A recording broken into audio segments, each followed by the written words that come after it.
हम सब का मुद्दा ये है कि आज तक 2010 में इस प्रोजेक्ट को जो है वो अप्रूव किया गया, और अप्रूवल तभी होता है जब किसी चीज़ को प्लानिंग में रखा जाए। 14 करोड़ का ये प्रोजेक्ट था और प्लानिंग के तहत उसको शुरू किया गया। जब शुरू हो गया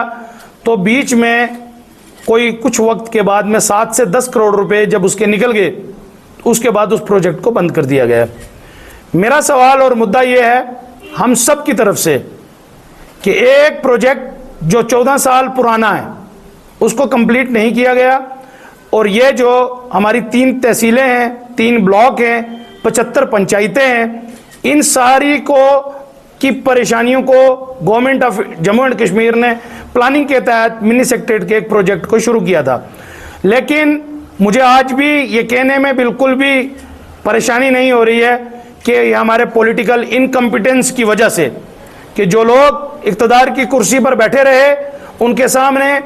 मेंढर के इस प्रोजेक्ट को पहले तो लगाया गया, लेकिन जब इसमें 7 से 10 करोड़ रुपए निकले उसके बाद इसकी तरफ किसी ने तवज्जो नहीं दी। दूसरी चीज कि वो पॉलिटिकल लोग जिन्होंने इन कामों को करवाना था उन्होंने कभी भी इस मिनी सेक्रेटरीट की आवाज को बुलंद नहीं किया।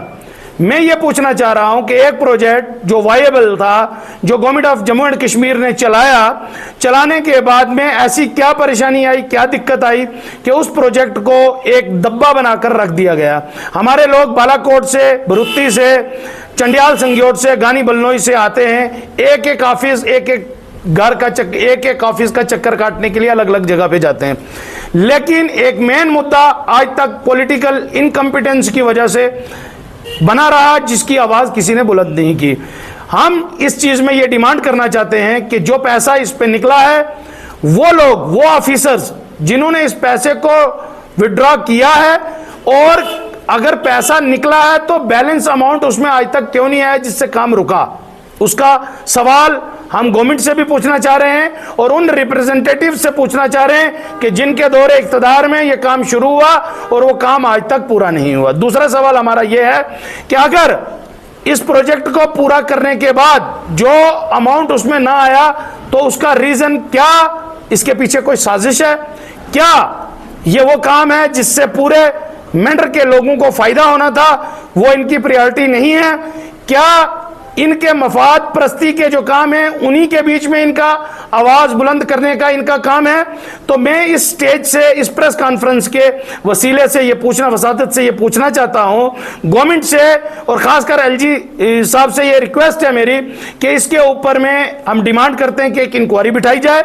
और जो पैसा सेंक्शन हुआ था वो कितना लगा और बाकी पैसा क्यों नहीं आया, और जो ऑफिसर्स और जो पॉलिटिकल लोग इसमें इन्वॉल्व हैं जिनकी वजह से ये प्रोजेक्ट आज तक रुका हुआ है, मेंढर की आवाम के लिए परेशानी बना हुआ है और हमारे नाम के ऊपर एक दब्बा है, इसलिए उन लोगों को अकाउंटेबल किया जाए, उन लोगों को सामने लाया जाए कि ये प्रोजेक्ट बनवाया गया, इतना पैसा जो है जम्मू कश्मीर की आवाम का और जम्मू कश्मीर की गवर्नमेंट का इसके ऊपर खर्च किया गया और उसका कोई मकसद आज तक पूरा नहीं हुआ। आज भी जो बिल्डिंग बनी हुई है उसको 15 साल हो गए, 15 साल से वो बिल्डिंग वहीं पड़ी हुई है। मुझे तब शर्म आती है कि जब मेंढर से कोई बंदा उठता है वो कहता है कि मैंने मेंढर को बेंगलोर बना दिया, दूसरा उठता है वो कहता है कि मैंने मेंढर को स्मार्ट सिटी बना दिया। लेकिन एक शर्म की बात यह है, हम खुले लफ्जों में इस चीज को कंडेम करते हैं कि जिन लोगों ने भी इस आवाज को बुलंद नहीं करने दिया,